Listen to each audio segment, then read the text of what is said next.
Hello नमस्ते friends. तो आज हम बात करेंगे पार्ट 2। ये हमारा पार्ट 2 है ग्लोब का अर्थ। हमने कल बनाया था ग्लोब। ये हमने ग्लोब बनाया था कुछ इस प्रकार, याद है बेटा?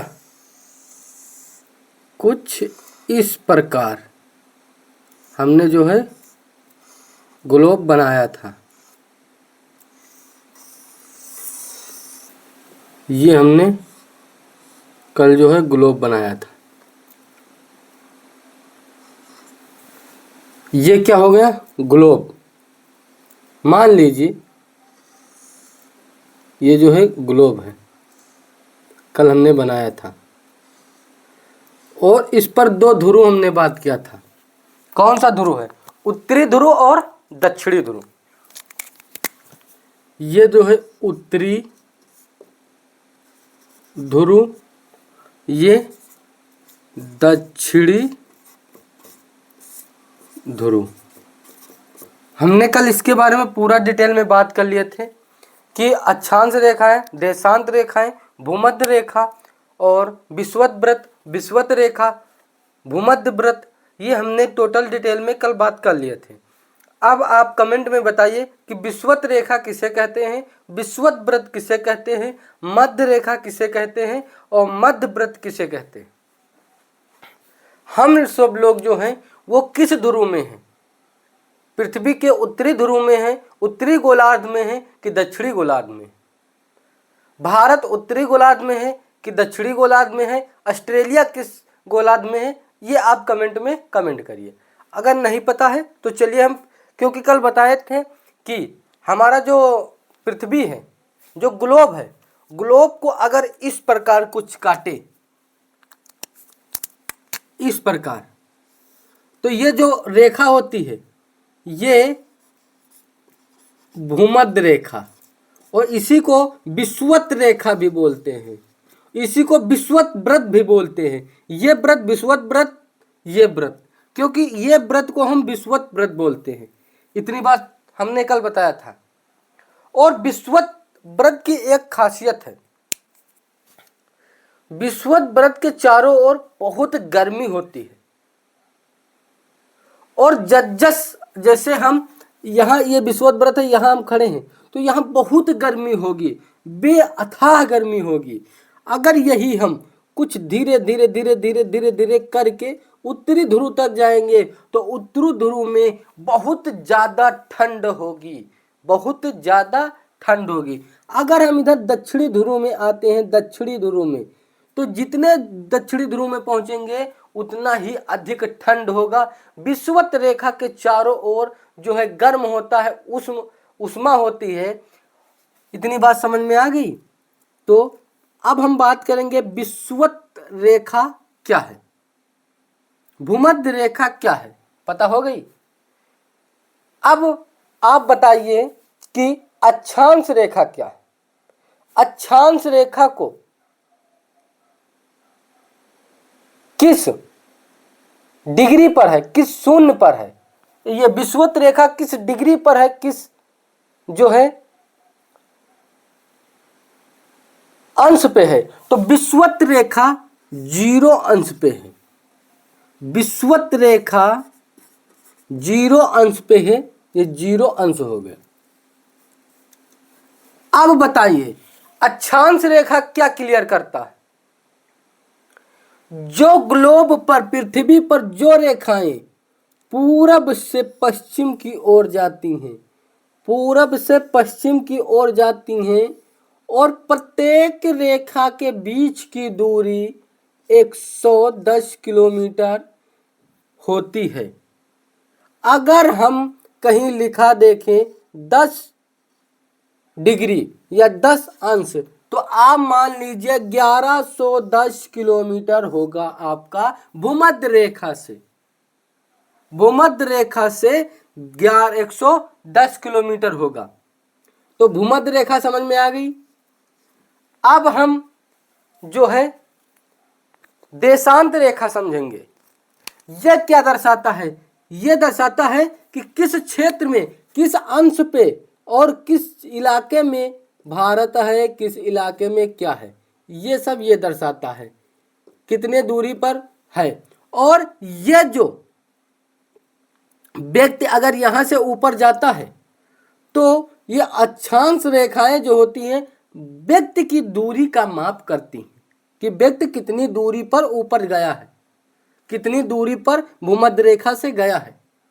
और जिस दूरी पर वो जाएगा, जस जस उत्तरी ध्रुव की ओर बढ़ेगा उतनी ही उसको ठंडक मिलेगी। अब चलिए इसको हम मिटाल के फिर देशांत रेखा के बारे में बात कर रहे हैं कि देशांत रेखा क्या है। इतनी बात समझ में, ऐसे नीचे भी होगा देशांत रेखा। ये रेखा हमेशा जैसे तरबूज काटते हैं फांकों में खाने के लिए, तो जो फांकों में काटते हैं वही देशांत रेखा कहलाती है। तो ये हमारी देशांत रेखा हो गई।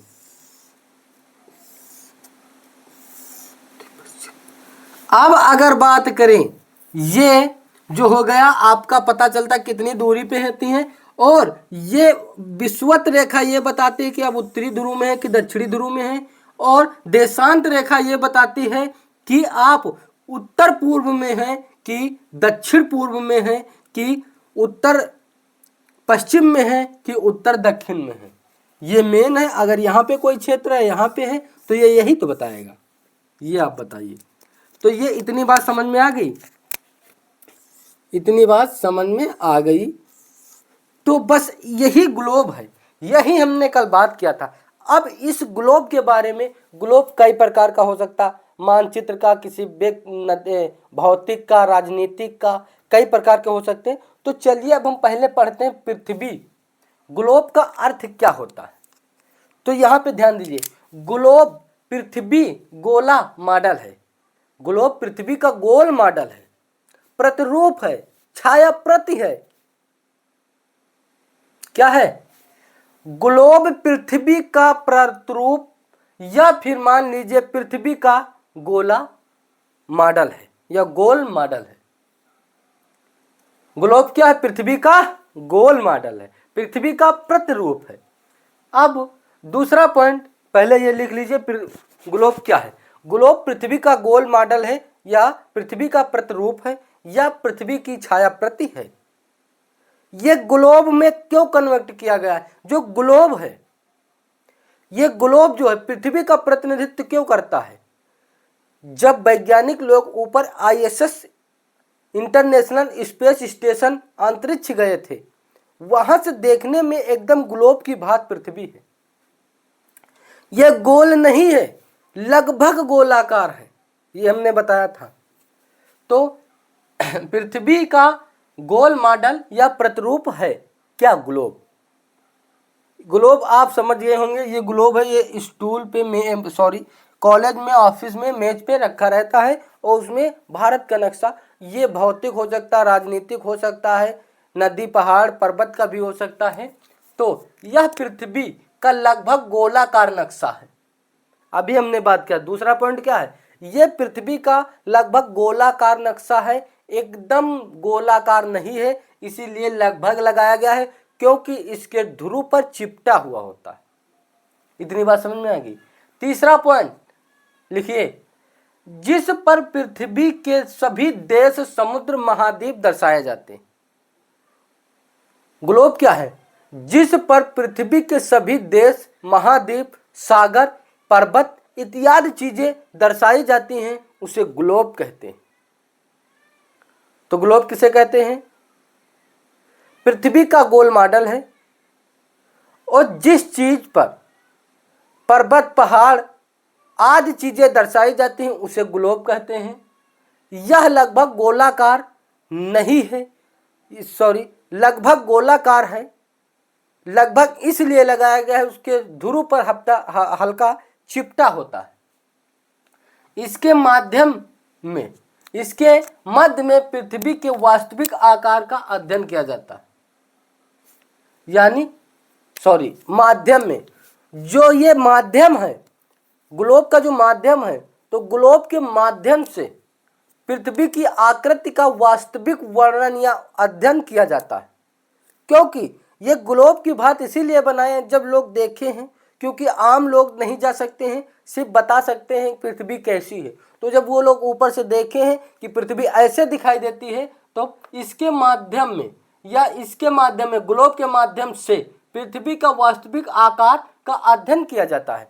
ग्लोब के माध्यम से पृथ्वी के आकार का वास्तविक जो आकार है इसका अध्ययन किया जाता है।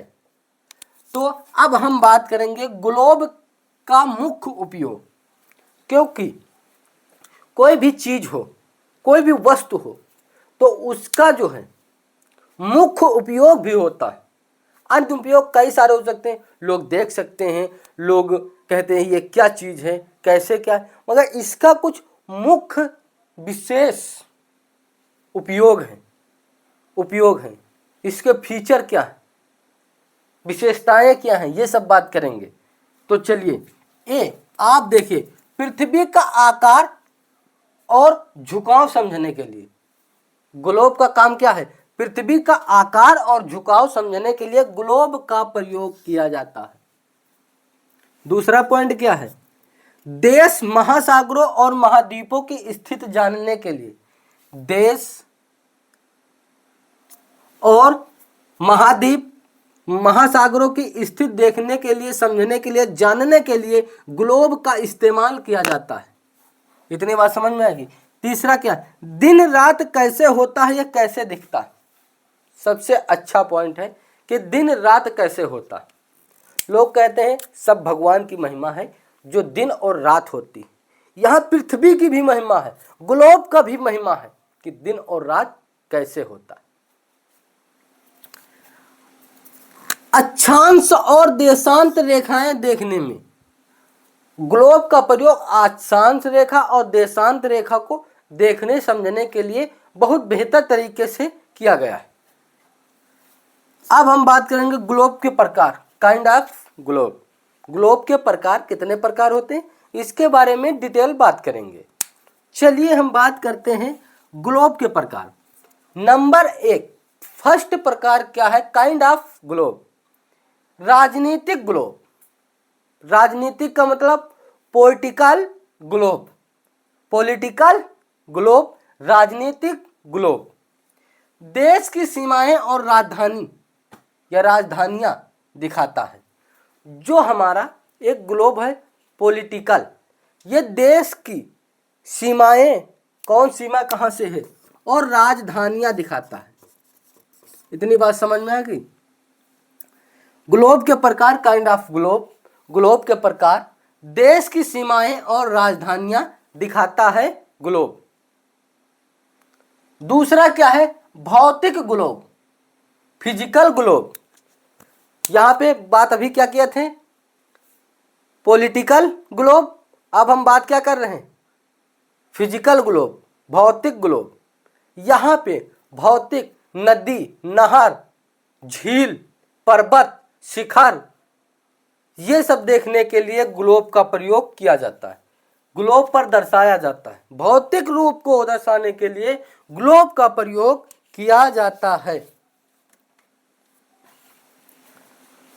भौतिक चीजें को दर्शाने के लिए ग्लोब का प्रयोग किया जाता है।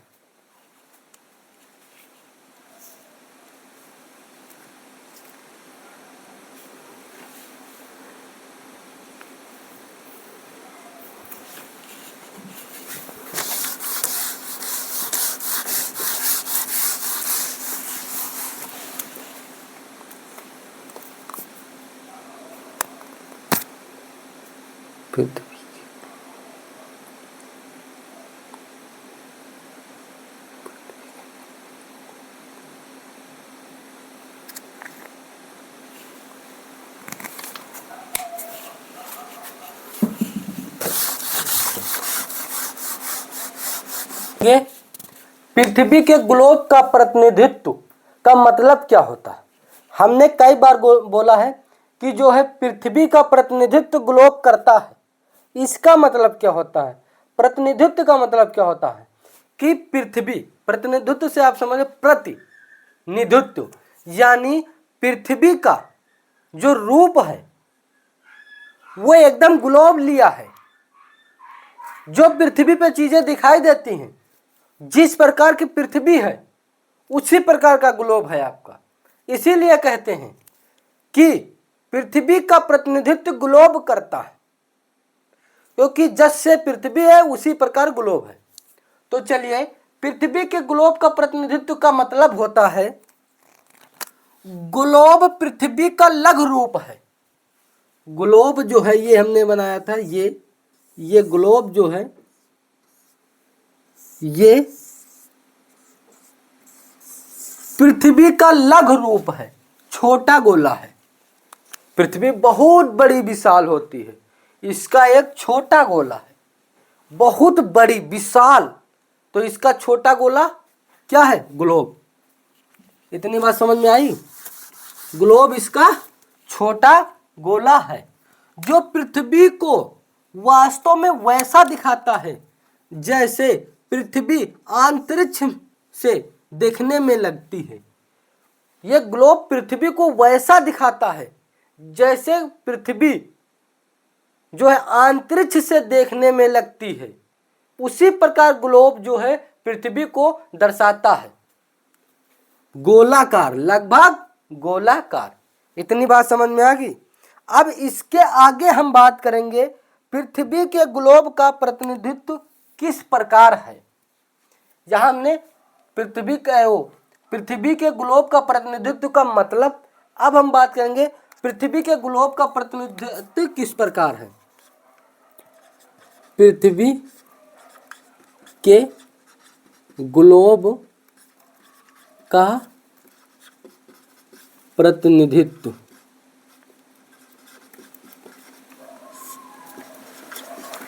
किस प्रकार है। इंटर के बाद जितने लोग अगर समझ रहे होंगे, अगर तैयारी कर रहे हैं, तो ये सब मोस्ट इंपॉर्टेंट है। पहली बात, आपको अगर आप इंटर क्लियर कर चुके हैं, पढ़ाई आपकी इंटर पास हो चुके हैं, इंटरमीडिएट जो है पास हो चुके हैं, तो आपको किसी एक विषय का अध्ययन होना बहुत अनिवार्य है। उस विषय में इतना डीपली से पढ़िए, इतना डीपली से पढ़िए कि आंख मूंद के बता दीजिए कि शेरशाह सूरी का जन्म कब हुआ था, कहाँ हुआ था, किस पेज पे लिखा है। इतना एक विषय के बारे में इतना अध्ययन करिए कि आप बता सकते हैं किस पेज पे लिखा है शेरशाह सूरी का जन्म। इतना अध्ययन करिए, वो चाहे जियोग्राफी हो, चाहे हिस्ट्री हो, चाहे आर्ट एंड कल्चर हो, चाहे